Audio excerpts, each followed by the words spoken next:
What's up, Titan fans? How we doing? Welcome to another episode of the What's Up Titans Fans pod, where we're going to go ahead and go over some make-believe fairy tale playoff scenarios for the Tennessee Titans. Because currently we are 2-7, 2 wins on the season.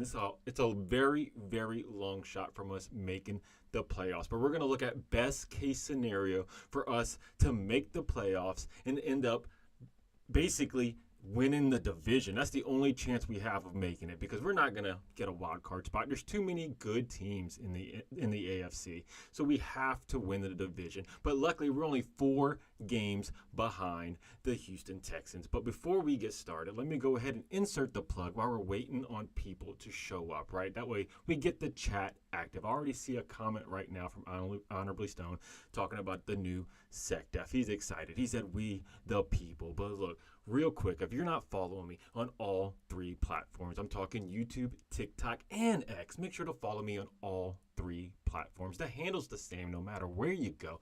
It's the What's Up Titans Fans pod, where I put out content all throughout the week. I'm talking Monday through Friday. I do pregame videos, postgame videos. I bring it to you in all sorts of ways. I do live content just like this that you were watching, pre-recorded videos, and the YouTube shorts to get content to you in 60 seconds or less, quick, fast, and in a hurry. So yes, looking at the schedule right here that's laid out before us, I put it all nice and pretty in an Excel document for you. And look, the Tennessee Titans, we started off rough. We are 2-6, right? We had a couple close ones, a couple close games. I mean, you take 1 or 2 flick plays away, and guess what? We can have a 2 or maybe 3 more wins on the season. We could be a 4 to 5 win team right now if it wasn't for a few mistakes made by Will the Mayo Man Levis. That's sitting there flicking the ball forward, flicking it backwards, all over the place. Now, let's go ahead and look a little further down. We did have a couple blowouts this year, right? The Buffalo Bills blew us out. The Detroit Lions blew us out. Those games weren't going to matter no matter what. We were going to get beat regardless. And then when you go to the Chargers, we made it look close, but it wasn't a close game. We scored in garbage time at the end to make it a 10-point game, but they were beating us the entire time. Hey, and then Stone said Buccaneers are in the chat. Hey, Bucks are here, baby. Hey, we love the Bucks fans, right? They got Baker. We love Baker. Then if we look over at the Houston Texans, they're sitting at 6-4, division leaders for the AFC South. They started out hot. I'm talking 5-1. Only 1 loss to the Minnesota Vikings, who were doing outstanding at the beginning of the season. I believe they started 5-0, but then they got a couple losses now. I think they're 7-2 on the year. But then in the last 4 games, teams started figuring out Stroud. They started figuring out this Texans team, and they are now 1-3 in their last 4 games. So everyone thought they were going to be dominating, be one of the top teams in the AFC, and here they are, just 6-4, just 4 games away from us, and we're one of the worst teams in the NFL right now with 2 wins. We're one of 5 teams left in the NFL that only have 2 wins on the season. So look, like I said, we have to win the division. It is crucial right now. And so in order to do that, to win a division and get where we want to be, we're going to have, because we're not going to beat them in wins. We might tie them in wins. So right there, we have to sweep the Houston Texans right off the bat. So let's go ahead and mark these 2 as dubs for the Tennessee Titans. That's the only way we're going to end up, making the playoffs right here. So if we mark them win, we beat them at home, we beat them away. And look, we got to go ahead and give them these L's right here to make the record a little closer. And if we do that, you'll see the record will end up changing. We'll end up with 4 wins, 4-7 right there if we get the sweep. And they'll be 6-6. Just from the Tennessee Titans sweeping the Houston Texans. I mean, it is possible. They're starting to slow down at the later part of the year. They're 1-3 in their last 4 games. Then, if we go ahead and look at the other part of the schedule, winnable games for the Tennessee Titans. I know we haven't played the Jacksonville Jaguars yet, but they were a 2-win team just as well. And we can beat the Jacksonville Jaguars. Beating them twice? Probably not. But look, we're living in fairy tale lane right now. This is where we are, right? So we're going to beat the Jags twice. Let's just go ahead and say it. We beat them twice. We get a couple more dubs to get us closer to the Houston Texans because we got to tie their record to make the playoffs. That's what we're trying to do here. We got to make the playoffs. But we got 6 wins. I mean, we're tied with them right now, but obviously we have more games played. But they have a bye week coming up. They still haven't taken a bye yet. So, we're still a game ahead of them. We got a comment right now from Honorably Stone. As a Titans fan, would you rather lose out and get possible number 1 draft pick or make the playoffs and lose the first round? Honestly, look, the best case scenario long term for the Tennessee Titans, if we're not in fairyland right now, is to lose out. Lose the games, get the number 1 draft pick. Don't try to bother making the playoffs and losing. As soon as you get there, let's go ahead, try to get a Shedeur Sanders, a Quinn Ewers, something like that.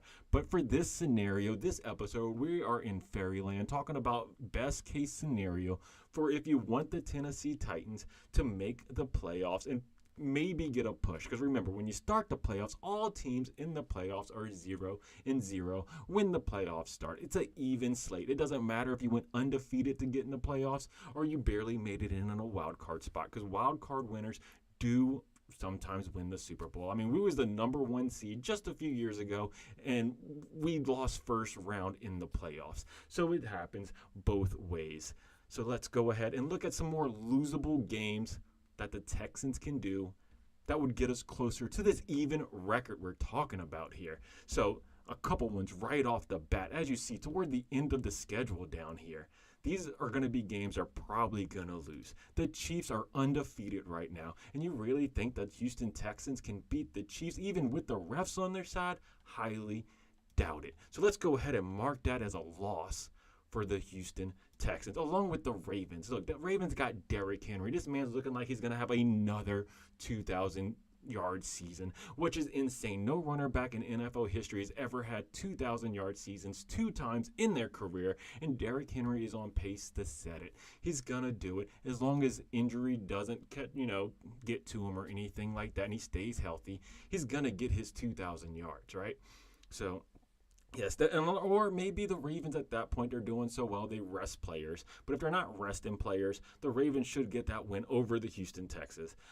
So let's go ahead and change this 6-2-8 right there. So the Houston Texans sitting at 6-8. We are 6-7. We have 4 games left in the season to decide if we're going to make the playoffs or not, while the Houston Texans only have 3 remaining. So this is where it starts getting hard, and you start getting kind of difficult with things, right? Because we took out some of the obvious games and some of the must-wins, like we have to beat the Texans twice, we have to sweep them twice, and it's hard to sweep division games. So we're talking about we have to sweep the Texans and the Jags, even though the Jags are one of the garbage teams this year. So let's go ahead and get into that.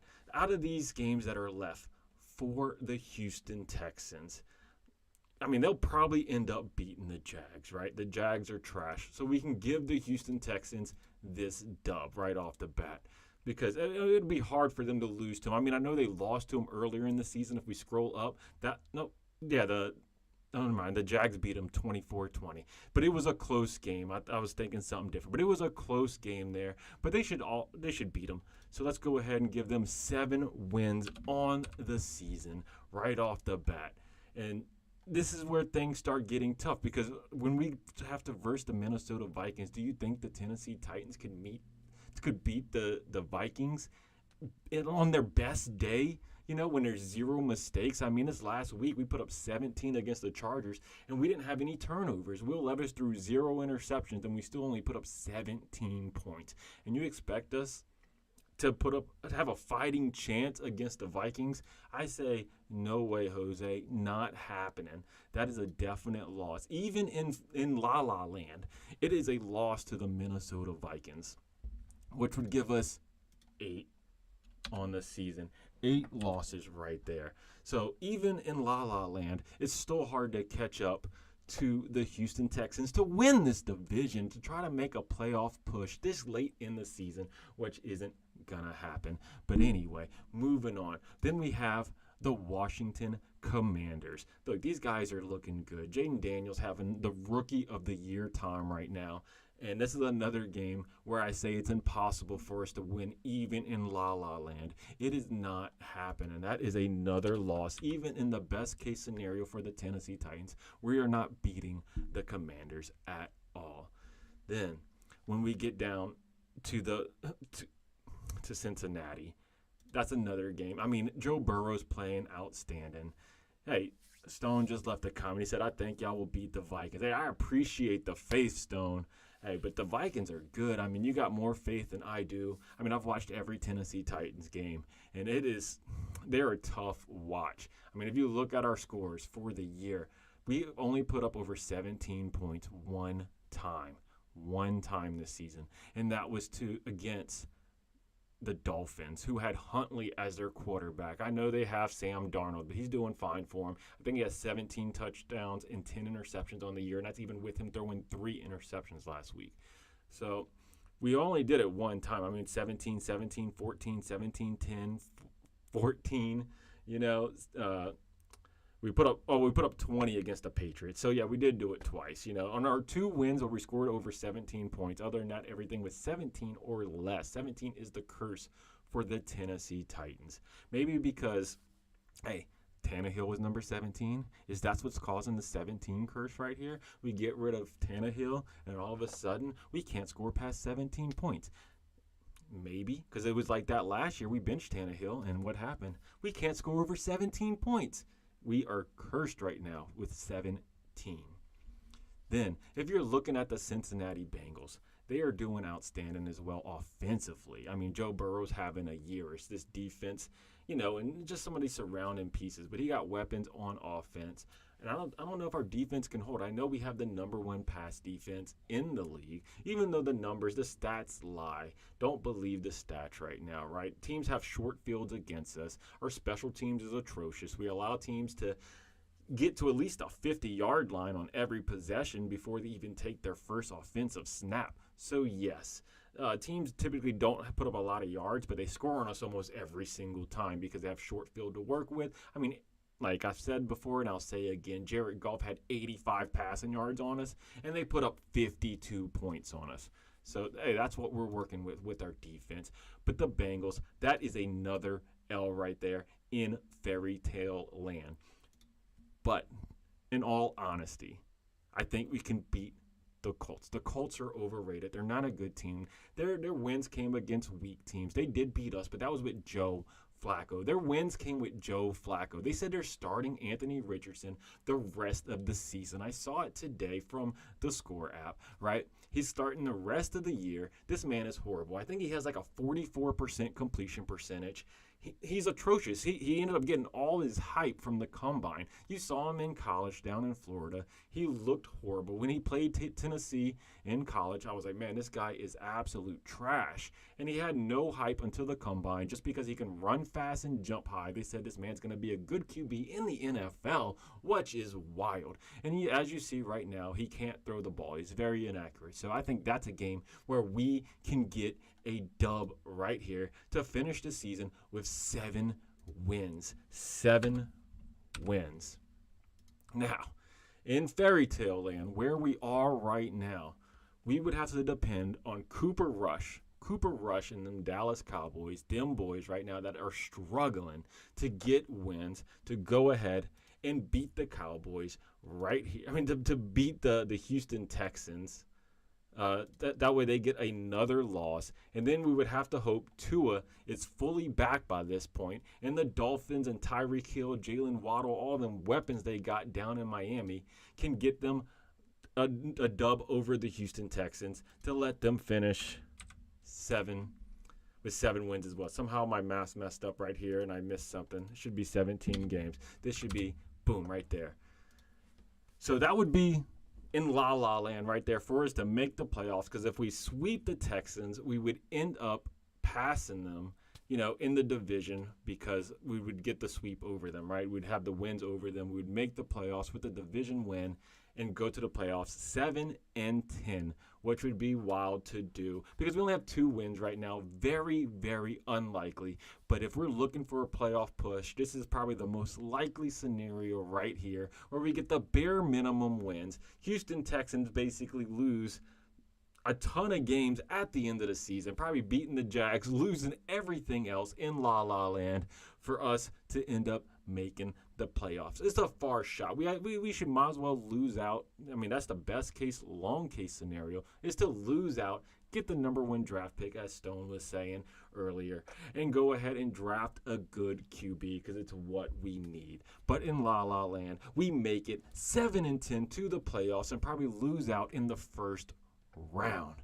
But that's all I had for today's episode. I appreciate everybody being here. Go ahead and leave comments down below how you feel about the Tennessee Titans in La La Land, and if you think a scenario like this can play out, down in the comments below.